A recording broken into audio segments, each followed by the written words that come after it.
ਇਹ ਯਾਰ ਪ੍ਰਵਾਸੀਆਂ ਦੇ ਹੱਥੀਂ ਆਪਣੇ ਜ਼ਹਿਰਾਂ ਫੱਕਦੇ ਰਹੇ। ਇੰਜ ਡੰਗੇ ਹਾਂ ਯਾਰ ਪ੍ਰਵਾਸੀਆਂ ਦੇ ਹੱਥੀਂ ਆਪਣੇ ਜ਼ਹਿਰਾਂ ਫੱਕਦੇ ਰਹੇ। ਮੰਦੇ ਯਾਰਾਂ ਨੂੰ ਮੰਦਾ ਬੋਲਿਆ ਨਾ, ਅੱਖੋਂ ਸੰਗਦੇ ਰਹੇ ਗੱਲੋਂ ਚੱਕਦੇ ਰਹੇ। ਤੇ ਇੰਜ ਜੁੱਪੇ ਹਾਂ ਸਾਹ ਦੇ ਵੇਲਣੇ ਤੇ, ਖੋਪੇ ਅੱਖਾਂ ਤੋਂ ਕਦੀ ਨਾ ਲਾਣ ਦਿੱਤੇ। ਇੰਜ ਜੁੱਪੇ ਹਾਂ ਸਾਹ ਦੇ ਵੇਲਣੇ ਤੇ, ਖੋਪੇ ਅੱਖਾਂ ਤੋਂ ਕਦੀ ਨਾ ਲਾਣ ਦਿੱਤੇ। 5 ਮੀਲਾਂ ਦਾ ਕੱਛ ਕੇ ਰਹੇ ਉੱਥੇ, ਭਾਰ ਵੱਖਰਾ ਪੀੜਾਂ ਦਾ ਚੱਕਦੇ ਰਹੇ। ਤੇ ਸਾਨੂੰ ਬੰਨ ਕੇ ਹਿਰਸ ਦੇ ਬੇਲਿਆਂ ਵਿੱਚ ਆਪ ਮਿੱਠੀਆਂ ਨੀਂਦਰਾਂ ਮਾਣੀਆਂ ਨੇ। ਸਾਨੂੰ ਬੰਨ ਕੇ ਹਿਰਸ ਦੇ ਬੇਲਿਆਂ ਵਿੱਚ ਆਪ ਮਿੱਠੀਆਂ ਨੀਂਦਰਾਂ ਮਾਣੀਆਂ ਨੇ।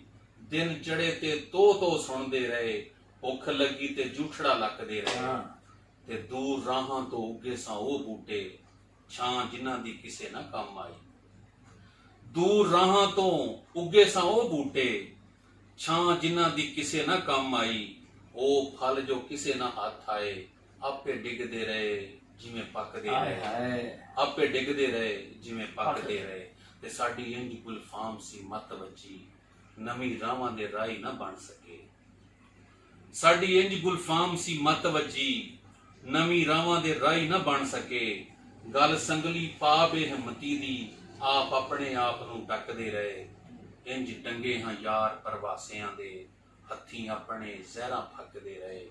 ਮੰਦੇ ਯਾਰਾਂ ਨੂੰ ਮੰਦਾ ਬੋਲਿਆ ਨਾ, ਅੱਖੋਂ ਸੰਗਦੇ ਰਹੇ ਗੱਲੋਂ ਚੱਕਦੇ ਰਹੇ।